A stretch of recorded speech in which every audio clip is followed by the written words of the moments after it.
ini ada beberapa pertanyaan dari teman-teman yang udah ada di chat gitu. Saya bacakan ya Ustadz.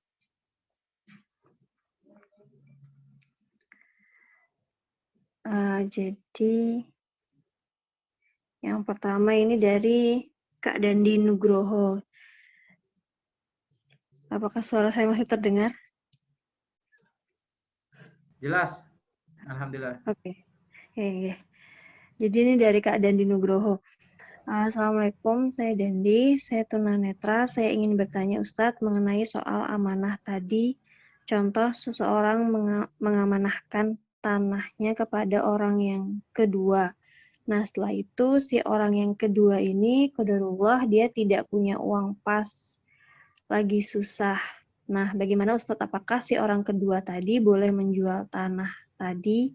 Apa tetap dipertahankan Ustadz? Mohon jawabannya. Ini lanjut ke pertanyaan kedua atau dijawab dulu Ustadz? Ya, saya jelaskan dulu. Berkaitan dengan amanah, jadi yang namanya amanah itu amat sangat bergantung siapa yang mengamanahi. Terima kasih buat Mas Dandi Nugroho, tunanetra ya. Masya Allah, yang tunanetra saja semangat di jalan Islam, bisa di jalan hijrah, di jalan dakwah. Kita yang tidak tunanetra ini seharusnya malu gitu ya. Ini betul-betul memukul dan menampar-nampar wajah kita, betul-betul menyadarkan kita bahwa kita yang pada hari ini diberikan oleh Allah Subhanahu wa taala banyak kelebihan, ternyata tidak kita gunakan kelebihan itu untuk membangkitkan kehidupan Islam ini. Jadi terima kasih kepada Mas Dandi, mudah-mudahan ini mewakili pertanyaan dari teman-teman yang lain. Jadi kalau kita berbicara amanah itu amat berkaitan dengan apa yang diamanahi ke kita, siapa yang mengamanahkan gitu ya. Selama amanah itu baik, selama amanah itu tidak bertentangan dengan hukum syara, maka amanah itu harus kita pegang teguh dan kita betul-betul jalankan. Jangan sampai kita menyimpang dari amanah tersebut. Ketika ada keluarga yang menitipkan motor ke rumah kita, kemudian dia pulang kampung misalnya, maka motor itu harus kita jaga. Apabila tidak ada pesan dari si pemilik motor, maka motor itu jangan kita pakai. Walaupun kita berbaik sangka gitu ya, pakai aja, paling diizinkan gitu. Kemudian kita beli bensin, kita rawat gitu ya. Tapi di satu kondisi akhirnya kita tabrakan, gara-gara kita tidak terbiasa menggunakan motor tersebut. Maka betapa hancurnya keluarga kita, berapa hancurnya teman kita hatinya, ternyata kita yang dianggap amanah, kita yang dianggap bisa dipercaya, ternyata mengkhianati atau ingkar terhadap amanah yang diberikan kepada kita. Oleh karena itu, kalau misalnya agar amanah itu betul-betul jelas, maka perjelas komunikasi, perjelas perjanjiannya, perjelas apa yang bisa kita lakukan, apa yang tidak bisa kita lakukan. Kalau misalnya ini saya titip motor, kalau misalnya motornya mau dipakai untuk kebutuhan apa gitu ya, membeli makanan, beli sembako dan seterusnya, silahkan. Nggih, silahkan, boleh gitu. Nanti mudah-mudahan sempat saya pakai karena saya juga punya motor gitu kan. Dan seterusnya, intinya amanah itu harus kita betul-betul perhatikan apa yang diamanahkan. Kalau misalnya amanahnya adalah sesuatu yang sifatnya keburukan, ya jangan dilakukan. Kalau melihat kasus yang disampaikan oleh Mas Dandi tadi, yang namanya amanah untuk menjaga tanah, ya tanah harus dijaga gitu ya. Kalau misalnya tanah tersebut akhirnya dijual oleh orang yang diamanahi, maka yang diamanahi itu overacting. Ini kesalahan fatal dan dosa jatuhnya. Apalagi tanah ini bukan perkara yang murah ya, bukan perkara yang sederhana. Kalau misalnya antum dititipin uang 5.000, kemudian antum tidak bisa makan hari ini dan 5.000 itu antum pakai, itu masih ringan. 5.000 itu perkara yang remeh, perkara yang bisa diperjuangkan, diusahakan di satu hari itu juga.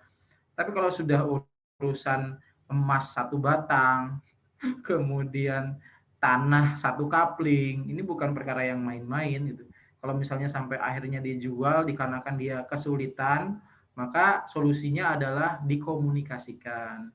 Boleh enggak ini tanah yang dititipin saya jual? Karena saya mengalami kesulitan ekonomi. Kemudian yang punya tanah mengatakan, Oh jual saja Pak, saya sudah punya puluhan tanah nih gitu. Bahkan saya sudah lupa kalau saya pernah menitipkan tanah kepada Bapak. Oh ini rezeki nomplok. Wah dijual tanahnya, laku 1 miliar. Wah langsung beli rumah, beli mobil gitu ya. Terus lupa dengan kasih kehidupan sehari-hari. Repot lagi ujung-ujungnya tanahnya dijual, mobilnya dijual. Ini contoh sederhana, contoh simpelnya ini. Paling tidak itu yang menjadi gambaran ya, amanah itu harus tetap dijaga. Apapun amanahnya selama itu baik, kemudian amanah itu tidak melanggar hukum syara. Kalaupun misalnya ada perkara-perkara yang sekiranya itu bisa melanggar amanah, maka sampaikan kepada orang yang menitipkan amanah itu mana baiknya. Kalau misalnya tidak sanggup untuk memegang amanah, titipan yang diberikan kembalikan saja. Itu jauh lebih baik daripada kita memperlakukan titipan itu dengan cara-cara yang tidak pantas. Ya demikian. Jadi harus dikomunikasikan dengan Ustaz. Benar, kuncinya di situ. Oke, pertanyaan yang kedua nih dari Kak Dandi lagi. Masalah dakwah, bagaimana Ustadz ketika kita sudah menasihati seseorang tapi sikap orang tersebut dia menghiraukan, tapi kita sebagai penasehat kita ingin banget menolong orang tersebut. Nah, bagaimana Ustadz agar orang tersebut bisa sadar dan taubat, gimana caranya? Oh, mungkin tidak dihiraukan. Baik. Terima kasih pertanyaan dari Mas Dandi. Mudah-mudahan teman-teman yang lain juga menyimak dan ini juga merupakan pertanyaan yang mungkin mau disampaikan juga dan ini luar biasa dan ini merupakan problem dari pengemban dakwah. Pertanyaan ini muncul khususnya bagi orang-orang yang sudah menghadapi medan dakwah gitu. Dan pertanyaan ini tidak mungkin muncul pada orang-orang yang tidak bersentuhan dengan urusan dakwah gitu. Masya Allah. Ini pertanda bahwa kita bersemangat. Kita ingin membekali diri kita dengan ilmu supaya dakwah kita di lapangan itu bisa sesuai dengan harapan kita. Yang pertama yang perlu saya sampaikan, tugas dari manusia itu adalah berdakwah kepada orang lain. Mendakwahi orang lain gitu ya. Dan tugas kita adalah menyampaikan kebenaran dan menyebarkan kebenaran kepada orang lain. Cukup sampai di situ gitu ya. Dengan cara terbaik kita, dengan cara termulia kita, dengan cara terkeren kita yang pernah atau yang bisa kita lakukan. Tapi yang memegang hati, yang membolak-balikan hati itu adalah Allah Subhanahu wa taala. Betapa banyak orang pada hari ini punya istri cantik, punya anak banyak, hartanya melimpah, mobilnya bersusun satu lusin gitu ya. Rumahnya gede, hartanya di mana-mana tapi hatinya tidak tenang. Banyak orang seperti itu ya. Banyak orang seperti itu. Kenapa hatinya tidak tenang? Karena hati ini milik Allah. Itu pertanda dia tidak bisa menguasai hatinya. Kenapa dia tidak tenang? Karena bisa jadi ketidaktenangan itu dikarenakan harta yang dia miliki adalah harta yang haram. Harta yang dia miliki tidak dizakatin. Harta yang dia miliki ada hak orang lain gitu. Kemudian harta yang dia miliki ternyata bukan milik dia semua. Bahkan hutangnya itu miliaran di bank bahkan. Jadi banyak sekali saya menemuin, termasuk dulu waktu saya masih mahasiswa, sempat kerja di travel. Bos travel saya itu nampak kaya raya, rumahnya gede. Beberapa kali saya ke rumahnya itu cuma sampai depan pagarnya saja, saking security-nya itu begitu taat dan menjaga rumah, saking gede dan banyak isinya mungkin gitu ya. Tapi ternyata setelah saya ngobrol-ngobrol dengan bos saya itu, hutangnya di mana-mana. Masya Allah. Jadi apa guna harta banyak, harta melimpah gitu ya. Hidup mewah tapi hutang di mana-mana. Orang yang punya hutang itu dijamin hidupnya tidak akan pernah tenang. Penyakitan, kemudian banyak hutang, kemudian keluarganya biasanya berantakan. Itu problem orang yang berhutang. Jadi berkaitan dengan pertanyaan tersebut, sekali lagi cukuplah kita mendakwahkan Islam, dan ketika kita mendakwahkan Islam kepada orang lain itu adalah dengan cara-cara yang terbaik yang sudah kita lakukan. Ingat ya, cara terbaik sudah kita lakukan ketika kita mengingatkan, menasehati, menyampaikan dakwah kepadanya. Maka setelah kita sudah menyampaikan itu semua, ikhtiar kita sudah kita maksimalkan, maka kita kembalikan semua kepada Allah, kita doakan. Bahkan dalam doa kita sebut namanya lengkap gitu. Misalnya kalau dia misalnya Ahwat Eka Dewi Lukmanasari, misalnya laki-laki misalnya Dandi Nugroho gitu ya. Misalnya Andri Nurpadli gitu ya. Misalnya siapa lagi ya? Dimas siapa? Haderani ya. Dan seterusnya. Itu doanya harus disampaikan, bahkan kita sampaikan dengan menyebut namanya. Ya Allah, berikan hidayah kepada fulan, kepada fulana, kepada Muhammad, kepada ini Mawar, kepada Melati, kepada Joko, kepada Susanto dan seterusnya. Kita sebut namanya. Harapannya Allah membukakan pintu hidayah kepada mereka. Jadi jangan gegabah dan jangan merasa apa ya? Kalau misalnya antum, waduh, saya sudah dakwah ini kok dia tidak berubah-berubah. Khawatirnya antum malah berperan seperti Tuhan gitu ya. Antum berusaha mengambil peran Tuhan gitu ya. Dengan cara apa? Berusaha mengubah hatinya gitu ya. Berusaha mengubah atau memberikan hidayah kepadanya. Tidak boleh. Yang penting kita sudah dakwah maksimal, kita sudah doa maksimal, serahkan semua kepada Allah. Insya Allah pahala kita tidak mungkin berkurang. Kalau misalnya akhirnya dapat hidayah, kita bersyukur sekali. Dengan dia mendapatkan hidayah, disitulah jalan Allah memberikan pahala copy paste. Dia dapat pahala, kita dapat pahala juga, karena dia telah berbuat baik. Nah, demikian Mbak Adijah. Iya. Menambahkan juga tadi juga sempat Ustadz bilang ya, cara-cara berdakwah itu yang dari pertama perbuatan, kemudian lisan, terus yang terlemah adalah caranya dengan berdoa tadi itu juga. Iya, benar banget. Oke, kita next ke pertanyaan ketiga dari Kak Laila. Assalamualaikum Ustadz, izin bertanya. Tadi sudah disampaikan banyak sekali anjuran-anjuran dan kelebihan-kelebihan yang Allah berikan kepada orang-orang yang berdakwah. Tetapi apakah dakwah ini menjadi hal yang diwajibkan bagi setiap muslim atau disunahkan atau bagaimana Ustadz? Jazakallahu khair. Baik, terima kasih yang sebesar-besarnya buat Mbak Laila. Pertanyaan yang insya Allah bagus sekali dan mudah-mudahan mewakili pertanyaan teman-teman yang lain. Dan pertanyaan ini muncul karena kita ingin sekali menyemangati diri kita dan menyemangati orang lain supaya berdakwah. Jadi dakwah dai gitu ya. Ud'u menyeru, dai penyeru. Nah, jadi kalau misalnya pendakwah itu terlalu tinggi bahasanya, maka kita ambil kata-kata yang lain gitu ya. Penyeru, pengajak, pemanggil. Tukang miskol gitu ya. Tukang miskol. Pemanggil, penyeru, pengajak. Oke, kita ambil saja kata yang paling nyaman buat kita mungkin ya, buat saya gitu, pengajak. Jadi pada dasarnya orang yang dakwah di tengah-tengah kehidupan itu adalah orang-orang yang mengajak. Dan yang namanya aktivitas mengajak itu ada dua jenis. Satu, dia mengajak diri dan keluarganya, atau dia mengajak kaum muslimin, mengajak umat. Dan setiap kita itu adalah dai. Setiap kita itu adalah pengajak. Setiap kita adalah pendakwah. Bisa jadi kalau skalanya kecil, seperti saya dan teman-teman yang lainnya, maka dakwah kita adalah tahap mengajak diri kita untuk berbuat baik dan mengajak keluarga kita untuk menyampaikan dakwah atau menerima Islam. Jadi saya anggap dakwah yang saya lakukan ini keluarga gitu ya. Karena teman-teman semua di komunitas ini adalah bagian dari keluarga saya. Gitu.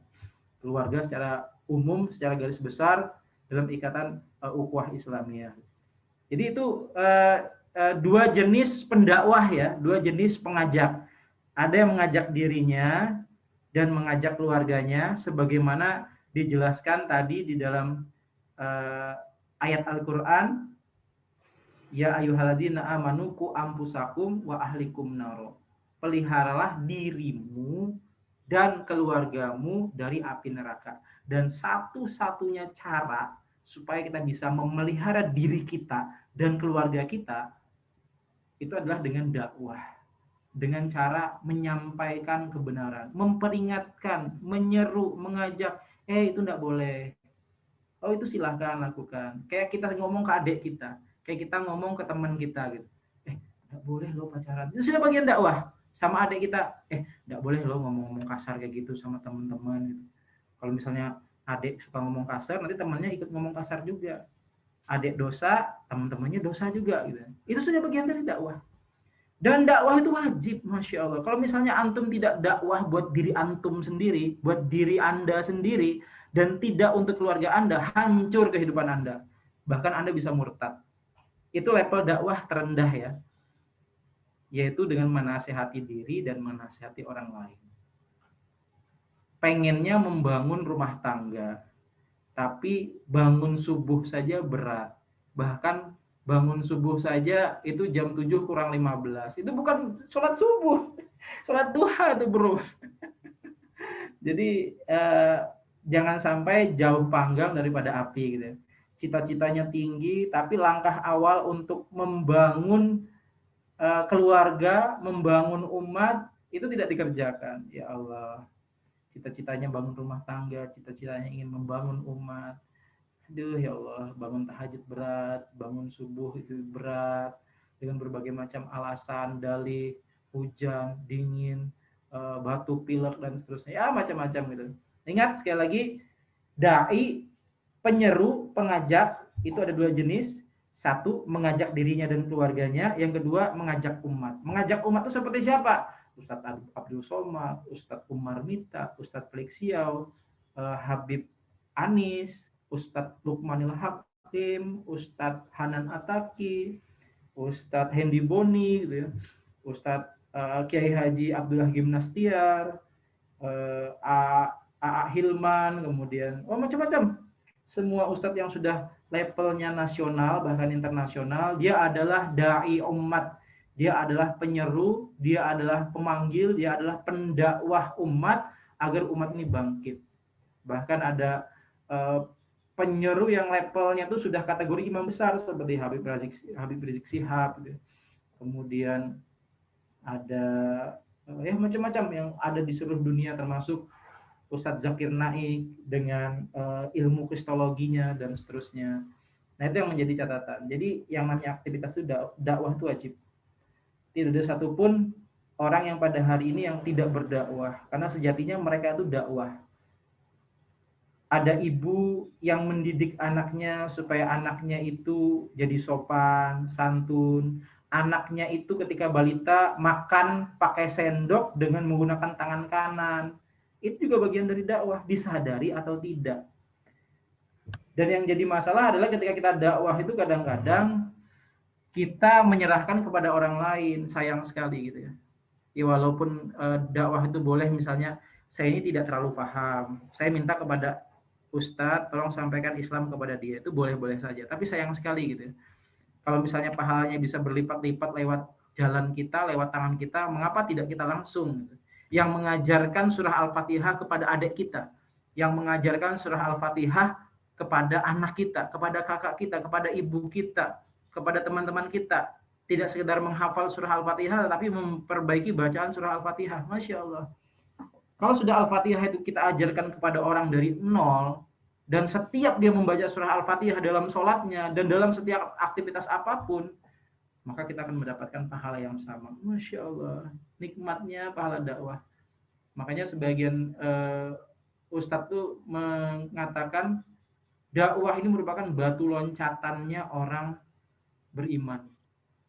Dia tidak bisa mendapatkan pahala yang banyak dari sholat, zakat, puasa, umroh, hajinya, maka lewat jalan dakwah ini yang bisa dia lakukan untuk mendapatkan pahala yang berlipat-lipat, berlimpah-limpah. Ada istilah mungkin kita mendengar di luar sana multi level marketing, maka dalam dakwah ini adalah istilahnya multi level dakwah, multi level syariah gitu ya. Siapa yang paling atas, upline-nya ke bawah, ke bawah, ke bawah, ke bawah, dan seterusnya. Sampai yang paling bawah itu ketika dia berbuat sesuatu, maka itu akan terus sampai ke kita. Gitu. Makanya sambil mengingat-ingat ya, di masa Nabi Adam ada anak Nabi Adam yang bernama Habil dan Qabil. Gitu.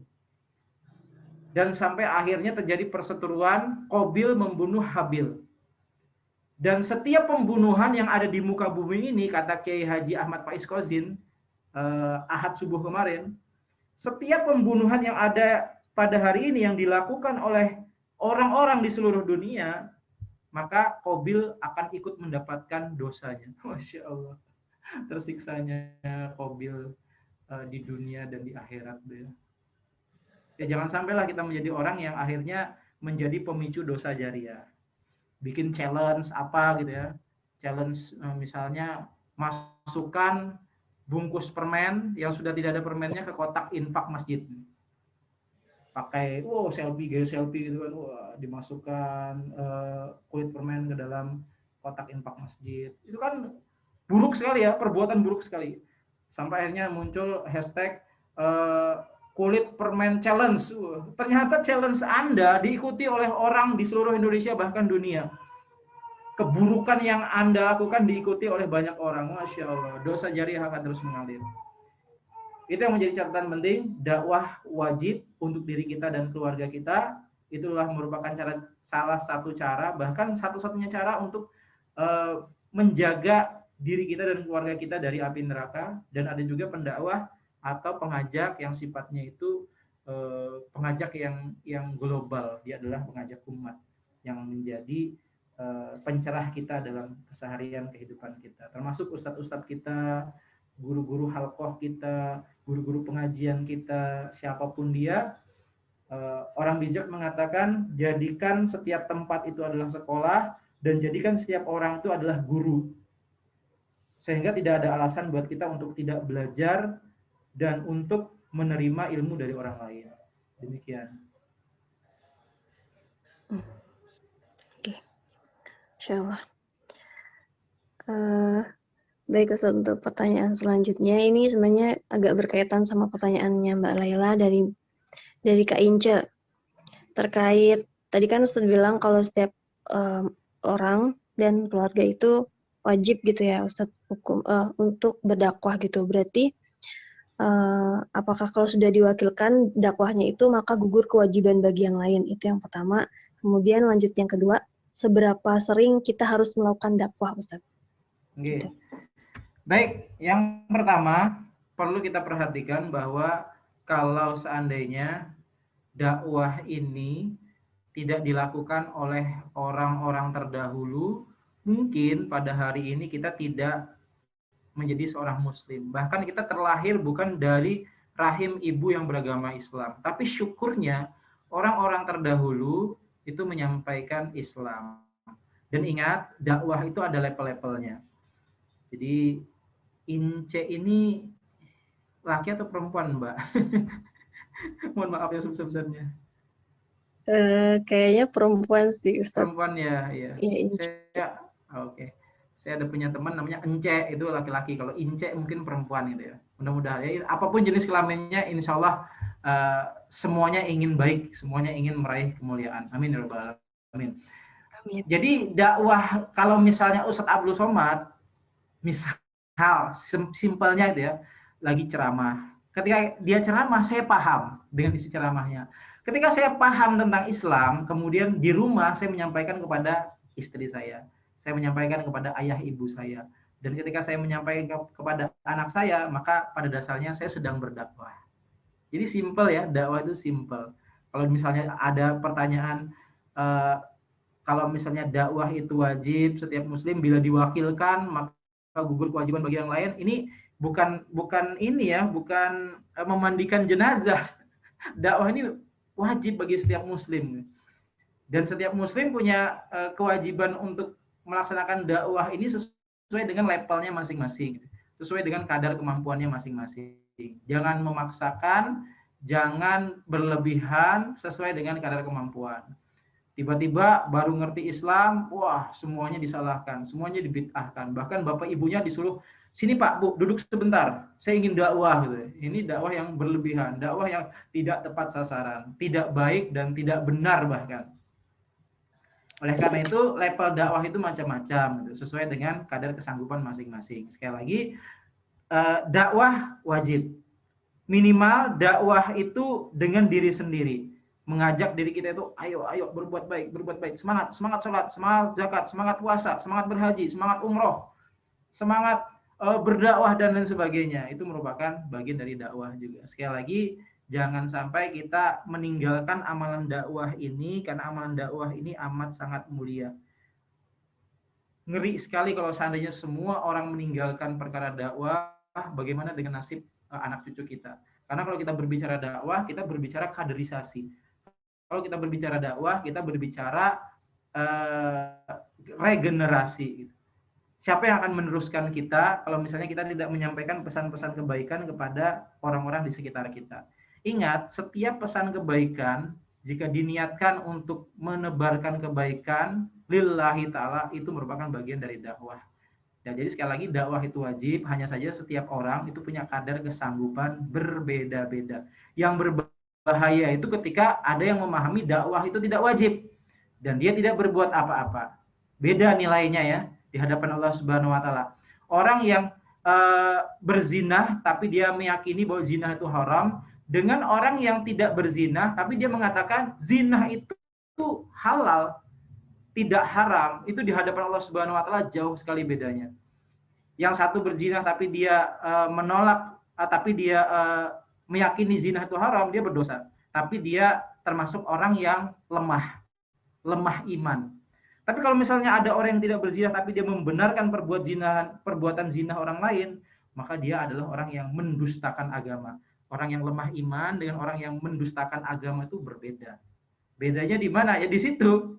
Satu lemah iman, satu mendustakan agama. Jangan sampai kita termasuk orang-orang yang mendustakan agama. Ya Allah, saya ini sanggupnya dakwah cuma buat diri saya sendiri, ya Allah. Saya berbuat baik, saya cuma bisa ini, itu, dan seterusnya. Dan ketika antum bersedekah, sedekah itu juga bagian dari dakwah gitu. Apalagi berzakat. Berzakat itu harus terang-terangan supaya hilang fitnah di antara kita. Tapi kalau misalnya bersedekah, itu boleh dengan bersembunyi-sembunyi gitu ya. Sedekah sembunyi-sembunyi itu bagus, sedekah terang-terangan itu bagus. Yang berbahaya itu, yang tidak bagus itu terang-terangan tidak sedekah. Itu yang dapat saya sampaikan. Ada lagi? Ada ini pertanyaan terakhir Ustadz. Dari Baik, sebentar. Ada satu lagi tadi ya, seberapa sering kita harus melakukan dakwah. Oke.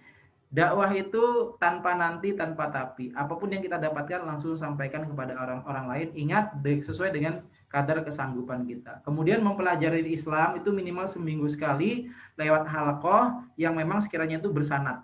Yang sekiranya itu memang sampai tidak terputus ke Rasulullah SAW. Itu minimal 1 minggu sekali. Namanya yang biasa saya ikutin dengan guru saya, dengan ustaz saya itu namanya halaqah. Nanti Mbak Dian atau teman-teman yang lain atau Mbak Azizah nanti bisa dibuat acara yang seperti itu, tinggal cari saja gurunya siapa, ustadznya siapa, mau secara offline maupun online. Baik, yang terakhir tadi apa? Ya, baik. Yang terakhir dari Yuk Ngaji Samarinda nih Ustadz. Assalamualaikum warahmatullahi wabarakatuh. Ustadz ingin bertanya, untuk berdakwah sendiri kan terkadang banyak tuh di antara kita yang ngerasa minder untuk amar ma'ruf nahi mungkar. Karena ngerasa diri kita aja belum benar mau nasihatin orang. Nah, gimana caranya ngilangin rasa minder itu sendiri, Ustadz? Baik, terima kasih atas pertanyaannya yang Masya Allah luar biasa. Kembali Anda sampaikan, baliul ani walau ayah, resapi ayat itu. Sampaikan walau hanya 1 ayat. Tinggal kita pandai-pandai mengemasnya seperti apa dan value-nya apa, nilai lebihnya ketika kita menyampaikan itu bagaimana.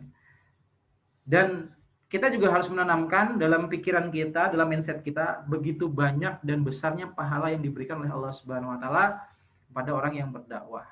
Nah, kemudian yang ketiga, apapun yang kita lakukan, baik itu kebaikan maupun keburukan, awal-awalnya minder. Orang yang berbuat baik itu awalnya minder. Orang yang berbuat buruk juga awalnya minder. Sama seorang perokok. Setelah saya pelajari, seorang perokok itu ketika mengawali merokoknya itu diawali dengan batuk-batuk. Diawali tidak enak, diawali dengan lidah pahit, bahkan sesak napas. Tapi keburukan itu terus dilakukan. Lama-lama sesuatu yang tidak enak, sesuatu yang buruk, sesuatu yang bikin sesak napas, karena terbiasa, lama-lama enjoy. Jadi orang yang melakukan kemaksiatan saja awalnya minder. Orang yang melakukan kemaksiatan saja awalnya perlu adaptasi dulu. Aduh, awalnya berbuat dosa, resah, gelisah. Tapi lama-lama karena sudah terbiasa berbuat dosanya, santai aja. Biasa, tidak ada masalah. Toh, ketika saya maksiat, tidak pernah tuh Allah kasih azab. Ketika saya maksiat, tidak pernah tuh Allah kasih petaka, Allah kasih keburukan dan sebagainya kepada saya. Ini problem gitu ya. Kalau kaitannya dengan keburukan. Nah, begitu juga dengan kebaikan. Awalnya memang minder, awalnya mungkin tidak pede, tidak biasa, tapi seiring dengan perjalanan waktu terus perbaiki diri, terus nasihati diri. Alah, kamu itu lulusan pondok pesantren mana? Kitab apa yang kamu bahas? Sudah sampai mana kitab yang kamu kaji dan seterusnya?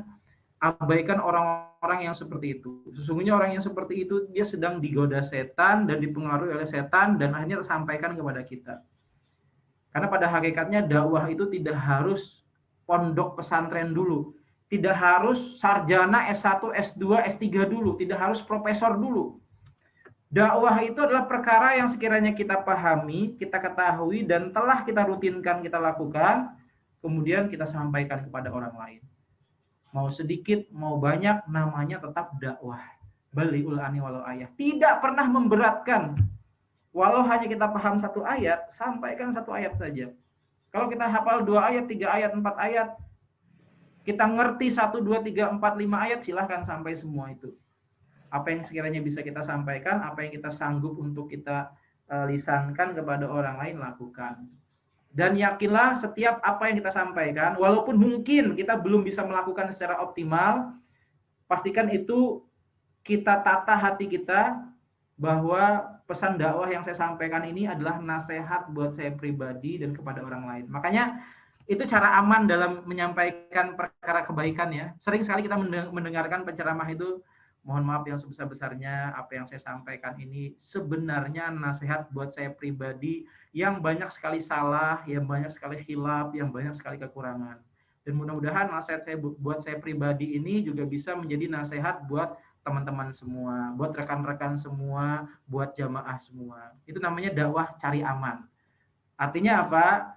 Mudah-mudahan apa yang kita sampaikan itu juga menjadi nasihat buat kita, bukan dalam pengertian kita yang paling terdepan, termulia, terhebat, sedangkan orang yang kita dakwah itu terburuk, terjelek, terhina, tidak sekali lagi. Karena sejatinya dakwah itu bagaimana kita bisa mendampingi, membersamai, melangkah seiring sejalan dalam rangka menyukseskan kebangkitan dan kelanjutan Islam ini. Oleh karena itu, mari kita bersama-sama beramal ma'ruf nahi mungkar, hilangkan rasa minder itu dengan cara apa? Terus-menerus secara konsisten, secara istiqomah, secara bersemangat gitu ya. Tanpa menunda untuk menyampaikan kebaikan. Kalaupun ada perkara-perkara yang sekiranya itu belum kita lakukan, tapi tetap kita sampaikan, berdoa kepada Allah, mudah-mudahan kita dikuatkan, kita dikokohkan, kita dimampukan oleh Allah Subhanahu wa taala sehingga kita termasuk orang-orang yang tidak lalai dan senantiasa berupaya menjalankan apa yang kita sampaikan kepada orang lain. Kuncinya di situ, istiqomah, bersemangat dalam menjalankan Islam, tidak perlu diberi jeda, aduh saya malas, aduh saya tidak semangat, ujung-ujungnya nanti minder lagi dan seterusnya. Dalam urusan dakwah kita harus mencari teman yang sekiranya itu sejalan dengan kita, cari teman yang sekiranya itu seperjuangan dengan kita, menikmati suka bersama, menikmati duka bersama di jalan dakwah ini. Insya Allah dakwah ini akan semakin berwarna. Terima kasih. Oke. Jazakallah Ustadz. Jadi gitu ya tadi Ustadz. Harus istiqomah, semangat. Kalau misalnya nggak bisa sendiri, ya udah, yuk berkawan baik. Asik. Insya Allah. Baik Ustadz, pengingat waktu juga. Udah pukul jam 10.18. Monggo dipimpin doa Ustadz. Baik, ihwafillah yang sudah dirahmati dan dimuliakan oleh Allah Subhanahu wa taala. Mudah-mudahan Allah Subhanahu wa taala memberikan kepada kita kekuatan, keistiqomahan di jalan Islam ini, karena sejatinya aktivitas dakwah itu adalah aktivitas yang mengajak, bukan mengejek. Sesungguhnya dakwah itu adalah mengajar, bukan menghajar. Dakwah itu membina, bukan menghina. Dakwah itu mencintai, bukan mencaci maki. Dakwah itu adalah perkara menasehati, bukan menusuk hati sehingga membuat orang lain terluka. Oleh karena itu, mari kita senantiasa berdakwah, dakwah tanpa nanti, dakwah tanpa tapi, dakwah sampai mati, dan akhirnya mati di jalan dakwah, husnul khotimah. Amin ya rabbal alamin. Ala hadiniyah wa kulli niyatin sholihah. Al-Fatihah. A'udzubillahi minasyaitonir rajim. Bismillahirrahmanirrahim. Alhamdulillahirabbil alamin arrahmanirrahim maliki yaumiddin. Iyyaka na'budu wa iyyaka nasta'in ihdinas siratal mustaqim siratal ladzina an'amta 'alaihim ghairil maghdubi 'alaihim waladdallin. Amin. Amin amin ya Allah. Bismillahirrahmanirrahim. Alhamdulillahirabbil alamin. Hamdan syakirin, hamdan na'imin, hamdan yafina wa haqqi mazidah. Ya Rabbana lakal hamdu jalala jami sultanik. Allahumma shalli ala Muhammad. Allahumma fir lana dzunubana wa liwalidina warhamhum kama rabbana shighara wal jamil muslimina wal muslimat wal mu'minina wal mu'minat al ahya'i minhum wal amwat innaka sami'un qaribun mujibud da'wati ya qadil hajat. Allahumma ala dzikrika wa syukrika wa husni ibadatik. Allahumma inna nas'aluka salamatan fid din wa afiyatan fil jasad wa ziyadatan fil ilmi wa barakatan fil rizqi wa taubatan qabla al maut wa rahmatan indal maut wa maghfiratan ba'dal maut. Allahumma hawin alaina fi saqaratil maut wa najatan minan nar wal afwa indal hisab. Allahumma rabbana taqabbal minna salatana wa syiyamana wa qiyamana wa tahashshuana wa tadarruana wa jami'a ibadatina wa tamim taqsirana. Ya Allah, ya Allah, ya Arhamar Rahimin. Allahumma ya muqallibal qulub tsabbit qulubana 'ala dinik wa ya musyarrifal qulub syarrif qulubana ila ta'atik. Allahumma arinal haqqa haqqan warzuqna wa arinal batila batila warzuqna istinabah. Allahumma jalna daulatan islamiyatan karimatan tu'izzu biha al-islam wa ahlahu wa tuzil kufra wa tughyana wa ahlahu. Allahumma jal bilada al-muslimina khilafatan rasyidatan ala min haznabika allati ahkamuka wa sunnatu rasulika. Allahumma arhamna bi taufiqi wal hidayah. Allahumma arhamna bi iqamatil khilafah. Allahumma arhamna bi tatbiqi syar'iyyati bi rahmatika ya arhamar rahimin. Allahumma salim ihwana fi Sudan. Allahumma salim ihwana fi Filistin. Allahumma salim ihwana fi Suriah. Allahumma salim ihwana fi Uyghur wa Rohingya. Allahumma salim ihwana fi kulli makan fi kulli zaman bi rahmatika ya arhamar rahimin. Allahumma salim ihwana rabbana hablana min azwajina wa zurriyatina qurrata ayun waj'alna lil muttaqina imama. Rabbana zalamna anfusana wa illam taghfir lana wa tarhamna lanakunanna minal khasirin. Allahumma inni as'aluka ilman nafi'an wa rizqan thayyiban wa amalan mutaqabbalan. Rabbana atina fid dunya hasanah wa fil akhirati hasanah wa qina adzabannar. Wa sallallahu alaihi wasallam. Subhana rabbika rabbil izzati amma yasifun wa salamun alal mursalin walhamdulillahi rabbil alamin. Atas nama pribadi dan keluarga, saya mengucapkan terima kasih yang sebesar-besarnya. Dan saya tidak lupa juga mengucapkan permohonan yang setulus-tulusannya, yaitu permohonan maaf kepada teman-teman semua, baik di pertemuan pertama, kedua, ketiga, maupun keempat. Apabila ada salah-salah kata, ada hal-hal yang sekiranya menyinggung perasaan, mohon dimaafkan. Sekali lagi terima kasih atas segala perhatian dan mohon maaf atas segala kekurangan. Kebenaran hanya milik Allah Subhanahu wa taala dan setiap kekurangan itu datangnya dari saya pribadi atau godaan dari syaitonir rajim. Akhirul kalam, ihdinas siratal mustaqim, wallahul muwaffiq ila aqwamit thoriq. Assalamualaikum warahmatullahi wabarakatuh. Waalaikumsalam warahmatullahi wabarakatuh. Jazakallahu khair Ustaz. Semoga senantiasa sehat walafiat nggih Ustaz. Amin, amin ya rabbal alamin. Oke, terima kasih juga untuk teman-teman yang udah hadir. Saya juga minta maaf kalau masih banyak salahnya, masih butuh banyak belajar lagi. Dan kita akhiri juga pertemuan kita hari ini. Wassalamualaikum warahmatullahi wabarakatuh.